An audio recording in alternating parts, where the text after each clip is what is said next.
Yes, it is Fulham Fix, and Ivan, I'm very happy with the guest this week because he's one of my formative childhood heroes, idols, Paul Peschisolido. Oh man, I remember him playing for Fulham and just being blown away by his speed, and arguably, I think my favourite goal for the club. Scored by anyone. I know a lot of people, Kazami is obviously seen as one of the greatest goals ever, but I don't know. It might be one of the greatest goals scored at Anfield. We get into that in a second. What we don't get into is me telling him that I've got his autograph about 25 different times from when they used to warm up and used to get there early in the Hammersmith end. And by the end of that season, 97, 98, I think it was, he was literally rolling his eyes at the same kid getting the same autograph again and again. No, but in a nice way, because he's signed it that many times. Yeah. You won't get a sweeter man. Yeah. Should we throw to it? Yeah, absolutely, man. Love you, Paul. Paul Peschisolido, welcome to Fulham Fix. Thank you very much. Mate, it's so good to see you. I mean, I've actually, do you know what? I've gone on about it a bit much to you probably, but you are right in that formative zone of like my fondest Fulham memories. Oh, wow. So when I first met you, I was so starstruck. Do you remember first meeting in the charity game? Yeah. It was brilliant. Because we played in a charity game.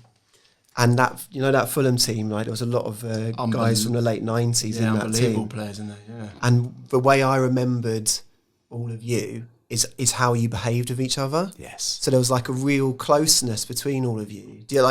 Absolutely. Yeah. I think at the time, probably credit Kevin Keegan with that. He was one for making sure that he had a very good group of players who all got on. And at that time, we used to, likes of Cookie and Kit Simons, if we had a night out, it was like 22 players would turn up. And we're going out in central London with 22 players. And it's unheard of any club I've ever been at. You always get the same 5, 6 that kind of meet up and do all this stuff together. But it was, when there was a function, because everybody just loved being with one another. The banter was probably one of the best clubs I've ever been in with the banter. Oh, yeah. That's interesting. Some funny characters. Really, really funny characters. Because that was, it was a sense of optimism about that whole time, probably. Do you think that fed into it then internally? Absolutely. Yeah. I think if you were trying to compare it to anything, it's kind of like the Wrexham thing you're seeing now. It was kind of the first time, we're going back quite a few years, where you went to a club and you felt a bit of a celebrity. Before you were going to clubs because of the tradition and, the big Man U's and clubs like that. But Fulham had this aura about it. There's this huge project going on. You're in one of the nicest parts of London. Again, you're heading down King's Road. And I was going to ask you what lured you, because you dropped down a division or two even. Did you go drop that? No, one division. One division down, yeah. To become Fulham's first £1 million footballer. Yes. So which would have felt like a risk, but you've just answered that question already. Because did it not fit? Did it feel just like, or wasn't it? Well, I was the first one. So I was a bit skeptical. Really? But because Kevin Keegan was at the helm, and you're speaking to Kevin and Ray, who was just one of the best people you'll ever meet. Yeah. I knew they weren't going to this club to just make the numbers up. They were going to start something special. But I was a bit reluctant because at the time I was at West Brom. I just scored 2 hat-tricks, I think, in the first 4 games. Right. We were top. I think we were top of the first division, which was the championship equivalent. And they called me offices and said that, we'd accepted a £1.1 million bid from Fulham. I'm thinking, okay, all right. And then I did a bit of research, and I knew about Kevin Keegan, what have you, and then drove down south, came down to London, and we're talking about what he had planned. He said, listen, you've got the transfer record, but, it's probably going to get gazumped in a few weeks' time because we're looking to bring so-and-so in and so-and-so in. So it was exciting. But it was, you are skeptical. You turn it up and you're thinking, oh, dear, is he really going to bring these players in? Are they going to come? But it was exciting. You could tell it was an exciting project. That is a big thing, though, at that point being top of the championship to then drop down. A big move. Yeah, massive. And the fact you said you were already scoring for fun, it seems like, in those first few games. Yeah, absolutely. So, were there conversations had with family, or was it like the moment you met Keegan, that's it, done? Well, I spoke to Karen, obviously, and she was keen but not keen, because obviously we were quite settled in the Midlands. We had, I think we just had Sophia. I don't think we're second. Had my son born yet? I can't remember. So bad with years. Anyway, so yeah, it was a discussion. But then, once I met with Kevin, and obviously financially too, they were paying quite a bit of money. You got to go where the money is as well. But it was that dream that it was sold to me, and I was excited. And did you choose where to locate exactly? Because I know a number of players, sometimes they go out in the sticks a bit just outside of London. Did you want to kind of keep it central? Did you stay Fulham? Where did you decide? Absolutely. Well, I remember staying in a hotel with Paul Bracewell. We were in the Richmond, I think one of the hotels in Richmond, and Brace saying, you got to find something, get something. He was into property at the time, and he actually got me involved into it as well, a little bit, which was nice. But yeah, I bought a flat in, it's actually at Stamford Bridge, and I still have it to this day. No way. Yeah. The Stamford Bridge. What happened was, I don't know if I'm allowed to tell the story, but Ken Bates, Karen might have the hum. Ken Bates was at Chelsea at the time, and he was building the apartment there, and he was meeting with Karen. He wanted Karen to come to, I think, run Chelsea. Oh, right. No way. Yeah, I don't know if I should really say that. No, do it. So she, I don't know whether she might have said yes or maybe. I'll think about it. And then 2 weeks down, she's like, I don't want to go work. I don't want to go work for Chelsea. I'm happy up in the Midlands. I always liked so him. in order to kind of break the news to him, because he was quite the character. Yeah. She said, I tell you what, I'm not going to come, but I'll buy one of those flats. So we bought, to kind of make it easier. So we bought a flat there, and we still have it to this day. So. What, you made it some sort of peacemaker? I don't know. I don't know what her thinking was, but I think she was just trying to get off the idea that she wasn't going to go to Chelsea, and she was worried about what he was going to do. Do you know, it probably he was did crazy. sweeten the, Yeah, would have been happy about that, Yeah, I think I'm not going to come, but those flats you're building, any chance maybe I can have one for Paul? Yes. So we. God, it's a mad time in West London, isn't it? At that period of time, it's absolutely insane. But so on the pitch, can say my memory of you is because you dropped down that division, you had such a point of difference because at that point it was still sort of the old days when you had really big physical defenders type thing, and you always felt like you would run rings around people. Like my sort of image of it is almost like cartoonish Speedy Gonzalez like type things. You just like, do you remember that thing? Yeah, no, I can have fun here type thing. When you know what, I did enjoy it, and that was one thing when I first came to England, because I was in Italy prior to that, and the whole football dynamics in Italy is completely different. Right. It's all very technical, and I think they were more athletic, they were quicker. When I came to England, I remember thinking every centre half in England is like 6'4", but they don't have any pace. Yeah. So I quite enjoyed playing here because of the fact that I was quick, that was one of my fortes. So I wasn't frightened of the physical side of it, but I felt as though if I ran at them, then they wouldn't be able to keep with me. So it went. Because you could spin them, couldn't you? Back to goal. I mean, we'll get into stuff like the Liverpool goal and all that kind of stuff in a second. Quick. But you used to receive the ball and like spin off the back of defenders quite a lot.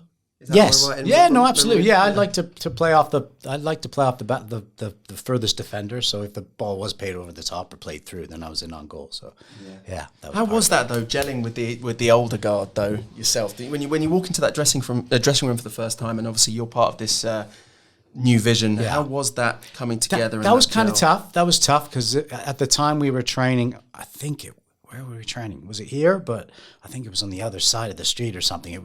The pitches were pretty horrendous. Right. And there was a horrible dressing rooms. They weren't very nice. I think there was like 2 separate portables. Yeah. And it was kind of the lads who were previous and the kind of the ones that were kept on. So there was a little bit, you did sense there was a bit of a split in the camp because obviously Kevin had come in and wanted to bring in his own players, and some of the others unfortunately had let go. So there was a strange dynamic, but I never, I'm not one of these loud characters. I just fit in. I just got on with it, treat everybody the same. And I think once they see what you're doing on the pitch, it helps that you score in your debut. Yeah. When there's a price tag, that helps. But as long as you're working hard and training that, they'll forgive everything else. It's like people like Peter Beardsley were in those teams and stuff like that. That's right. Later on, yeah. God, we went through a lot of players. Yeah. In the 2 or 3 years that I was here. Was it 3 years, 4 years? Even like John Solarco and stuff like John all these Solarco. kind of old God, you can remember all the names. Yeah. Go with this stuff. Yeah. Incredible. There was incredible turnover from year to year. Yeah. And I like the fact that you say that you all had this and you put this down to Keegan, but you had this and Ray, because Ray was very good as well. Yeah, bringing you guys all together and creating this feeling. Was that instant, or was that something that developed over the first season you were there? How soon were you all heading out on the King's Road together? I think it was kind of instant because I think as soon as you turned up at training, you could sense the camaraderie between the players right away. And I think that a lot of that was down to Ray as well. You would do this circle drill, and within the circle drill, it's like the Rabona, whatever you call it. I don't know what they call it now, where you just little keep balls. And it was just 10 minutes of just banter and everybody ripping everybody to shreds, tearing, and you turn up in the morning and again, your gear was getting shredded and people were your shoes. If you had bad clothes on, you were getting hammered. So it was just like you wanted to get into the training ground just to see what was going to happen. Oh, really? Oh, yeah. It was just, the atmosphere was just so good. So much fun. Who was the? This sounds awful. I just want to know who were the worst offenders for the banter. Would you say who are the ones that really used to give it? Who would give banter? A name and shame. Well, Cookie was good. Everybody can. Kitten Cookie. Yeah, they were good. Who else was good? Oh God! Do you know what? It's funny you're saying this because it's bringing back the fear to me. Because I'm remembering the charity game I played in, and the first thing that happened was that they hid my bag. And I was like, that's not. I was so overwhelmed already to be in the situation. Yeah. And Paul, you were like, I remember you like realizing, he's got very good emotional empathy, because you were like, come on, man, let's go out and kick a ball. So we walked out early to play football in the Cottage type thing. And we're thinking, Paul Peschisolido has actually saved me here from like the lad banter in the change room. So you read that situation very well. Yeah. Well, I was an outsider coming from Canada, so I know how that feels. That feeling. So I always did that. Whenever a new player would come in, I would always try to make them feel comfortable before they were going to get absolutely ripped to shreds. Yes. And they did. And now you're going to get ripped to shreds. Yeah. But I would try to ease them into it nicely so they gave them a false sense of security. And then as soon as they walked in with some bad clothes on, that was it. It was game over. Who are the worst dressers? Oh, God. Who was bad? Dirk. Poor Dirk. But he didn't care. He didn't care. But his gear was awful. Yeah. His gear was minging. Are you still in touch with Dirk Laban? I don't even know. Yeah. I've lost He's contact such a cult Dirk. figure. I try and bring him up as much as I can. Because you two played up front against Lee RMI. Do you remember that? Yeah. Do you remember we drew with Lee RMI? We were like a non-league at team. home, yeah. And then you went away. Yes, we won 2-0 away. And you must have all been... I remember thinking that though the calibre of players you had, like of you guys would be thinking, what are we doing here? Yeah. Like, do you know what I mean? We should be in Premier League. Because it was like 800 people or something like that. Yeah, it was I think it was a rope around the pitch, wasn't there? Yeah. Yeah, it was it was a bit of culture shock. It's a mad season though, isn't it? Because in that same season, we have this crazy cup runs where we beat Villa 2-0. That's right, superb game that was, top of the league. You score one of the greatest goals ever scored at Anfield. Thank you. Yeah, I was proud of that one. Should we start that one, like that Anfield goal? Yeah. A part of me, we might have to edit in, but a part of me wants to show it to you. Okay. How often have you seen this goal? On the anniversary on Twitter, someone always tends to fire it up there, and I do have a little watch. I do have a watch, if I'm being honest. It's a hell of a goal. Do you? Unbelievable. Superb. Unbelievable. And it wasn't a cross, regardless of what Cookie and Morg say. I'm going to find this goal. Yeah, it was a good finish. Just shame it didn't go on to become more, you know what I mean? Well, as in had we, gone one, made an impact. But we were in that game. Yeah, we were. We were. It's just one of those. I mean, their team was outrageous on paper. They went full strength, didn't they? But that must have been very surreal for you scoring at Anfield. Absolutely. Yeah. I had scored there before, but not as good as that one. You scored there already for... I think I scored there for Stoke in the past, and it was actually a good ground for me. So we can cut this in with the actual goal on the podcast footage, but...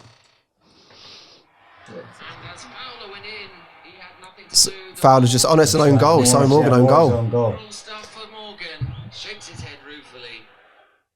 There we go.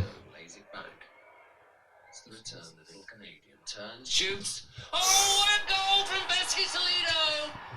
It's a good one. Are you mad? No, it's brilliant. Yeah, actually, I can't believe it every time I see it. You're so far out. Yeah. But you've done that as well. Because you scored a goal like that again. I think it was 2 weeks after against Chesterfield. Yeah. When it did it again. Yeah, did the exact same finish. Had you always been able to do that?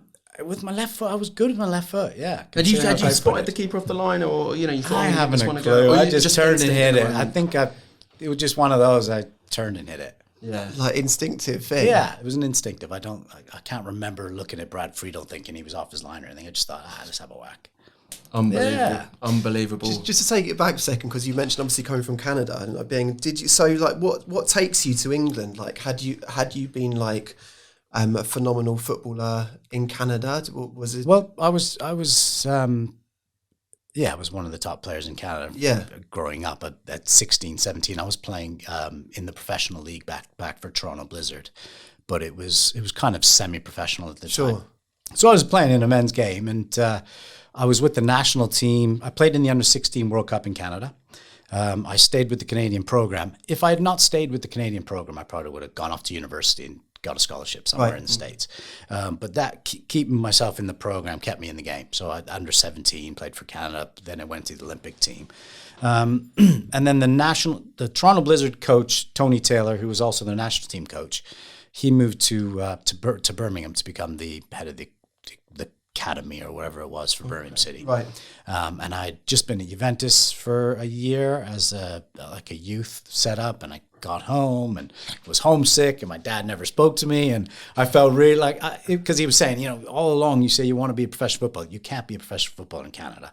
It's not going to happen because there's no money. Okay. You have this opportunity, Juventus, which was his team as well. And you come home because you're homesick. Like, what do you get want? A job. Yeah, go get a job, or better stay in school. That's some tough love. It was right tough. There, it was some tough, and he literally couldn't look at me for a good year. Oh, honestly, really? He was distraught. He was absolutely distraught because I was good. Like in Canada, he thought you were throwing it away. Absolutely. Anyway, so Tony rings me up and said, "Get your Italian passport because you're Italian. You can come play in England as a EEC player." And come on trial. So I flew over, he picked me up, went straight to play Cheltenham reserves, scored within 10 minutes of coming off the plane. I was on the plane from Birmingham Airport to Cheltenham. Yeah, within an hour, played the game, tore my hamstring though. I pulled my hamstring after about 20 minutes after scoring the goal. And then Terry Cooper, who was the manager at the time, he just said, if you can score goals like that, son, get yourself fit and we'll get you fit and, play again. That's how you got it. Stayed for a month, got myself fit, played again, scored again, signed a contract, and that was it. And your dad started speaking to you He again? did, yeah. Good. Wow, that's good. Did. Yeah, it was... Massive culture shock, though. It was. Yeah. It was. And going from Juventus to Birmingham was a big oh, my God. It was like 4,000 people watching in Turin at training. It was so professional. The training ground was like, we're talking... like the training ground here. It was so far advanced. Turned up at Birmingham City, and it was a dump. Absolute dump. We trained it. We called it park because literally you had to. It was a park to move the poop out of the way. Sure. Yeah. And that's the training. Everybody had odd training gear. You had to take it home to wash it. But I was just hooked with the culture of English football. Like when I played in the first game, Birmingham, which is carnage. You see the crowd and that. It was just out of this world. Yeah. So I was, strange contradiction between like I've really made it and like the reality of it and all these things sort of happening at once. So. But the supporters is always the thing that I was just in love with it. Yeah. Hearing the passion from the supporters was just incredible. Yeah. And you've always had a very good affinity with the supporters. Certainly with Fulham. I mean, you're I was lucky. Loved by Fulham fans. I was very lucky, fortunate in my career that everywhere I went, I was always kind of a crowd favourite. And did you get lots of fans coming up to you and occasionally? Yeah, it's been a long time though. So it's weird because you look very a lot of the players want to naturally let themselves go a little bit, but you look like you could still do a good 90 minutes. I look after myself. There's a hell of a lot of greys and a lot of wrinkles, but no, I distinguished. Is that what it is? Distinguished. Okay, I try telling the wife that. Yeah. No, it's they were good times. Very, very, very good times. I want to get in a few pivotal Fulham moments. Might jump a bit around chronologically, but first one I forgot to ask you about is the Grimsby playoffs. You have to ask me about that. Jeez. The worst thing was, let me just tell you, the worst thing was Kevin Keegan. I think Ray had kind of just gone. He had, yeah. And Kevin's first team talk before the game was discipline. It was all about discipline. Literally discipline. Keep your heads. We're going to this game. I'm seeing what's about to happen. And then to this day, I still think I've gone for the ball. I am going to. Yeah. I mean, it looks horrendous. I'm not going to lie. We've watched it. Maybe it's the angle. It looks awful. There's not as many cameras in those days. I get it. It looks awful. Yeah, it really but is. this is my defense. I was running. He's coming out this way. I'm running across it, and I'm thinking I'm going to just block it. So I lunged to block it, both feet. and he's Go on, but sorry. Yeah, I'm not going to win this one. I'm not going to win this one. You tell us, man. No, you tell us. So I think I'm just going to block it. So I lunge to block him clearing up, which why I'm doing in the middle of the park. It's not a big deal. Yeah. And his follow through, and he, is there a touch of legs. wanting to impress the new manager and things like that? Do you think going in? I always felt that's the way I want. That's how I played. I tried to block things. I'd chase things down. Yeah. That's probably why supporters liked me, because I was always. My dad used to say, you can have the worst game in the world, you can be missed 5 open goals, run around.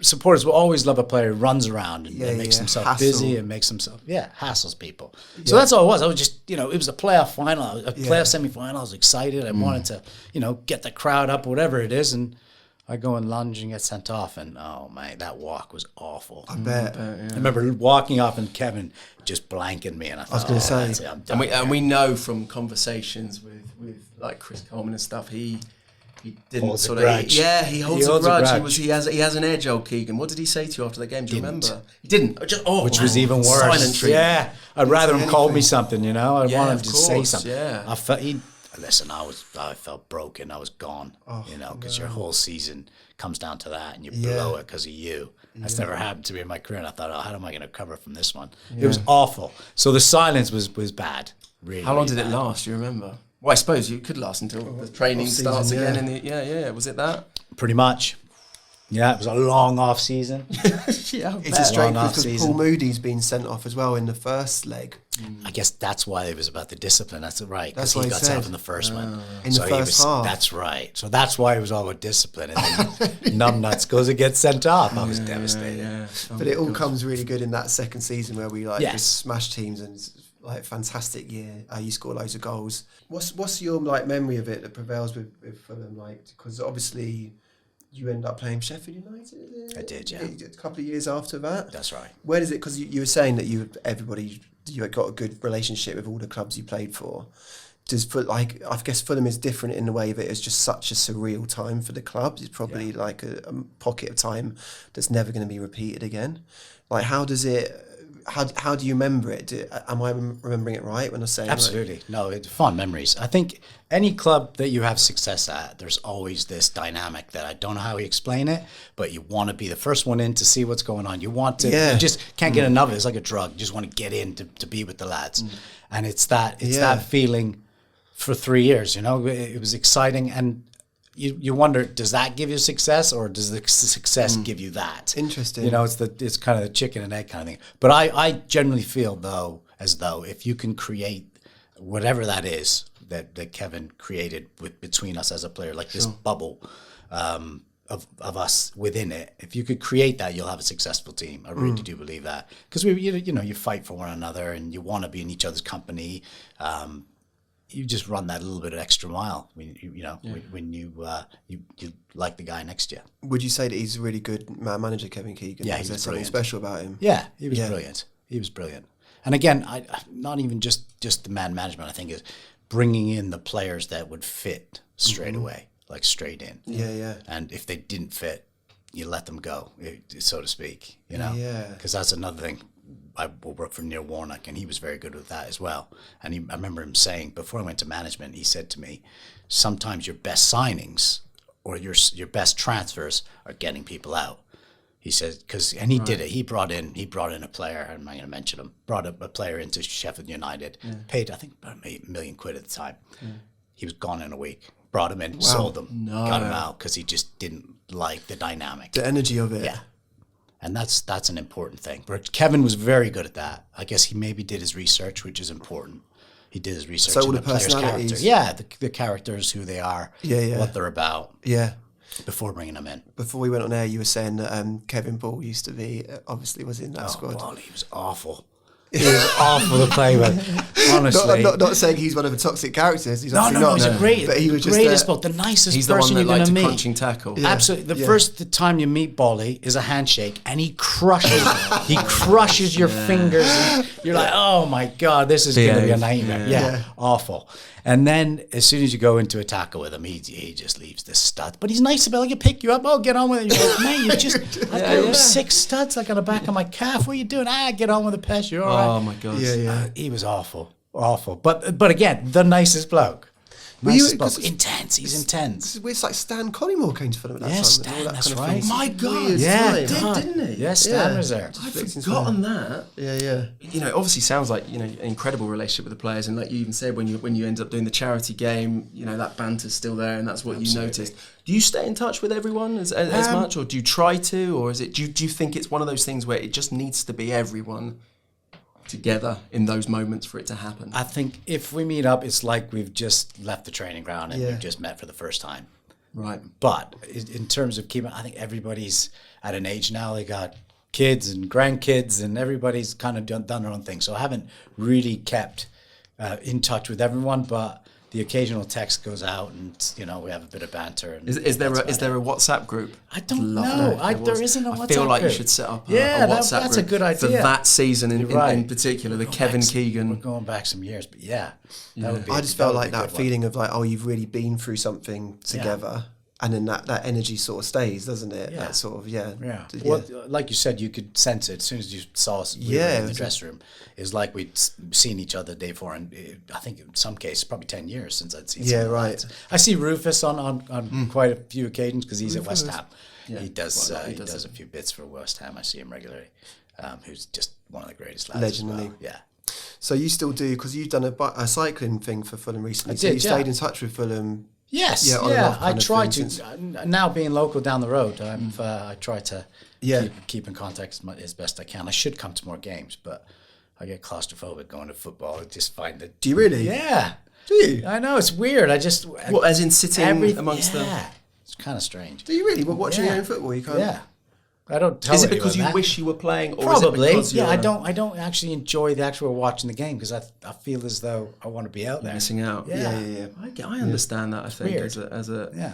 I'm hoping you're not feeling that. I mean, we're filming this prior to the Fulham West Ham game, where you'll be receiving a Forever Fulham award, which I can't wait to give it to you. I think that, the Fulham fans are I'm excited. going to be absolutely buzzed. Yeah, how are you feeling about stepping out again? I think the last time you would have stepped out would have been with Felix Up top to with take me. him away from the bullying. I'm joking. No, I'm looking forward to Yeah. it. Yeah, Yeah. It's quite special. I think I spoke to my kids. They're like, "Wow, that's pretty amazing." You kind of don't think of it. It's just another time in life. I'm not one of these that kind of looks at the past.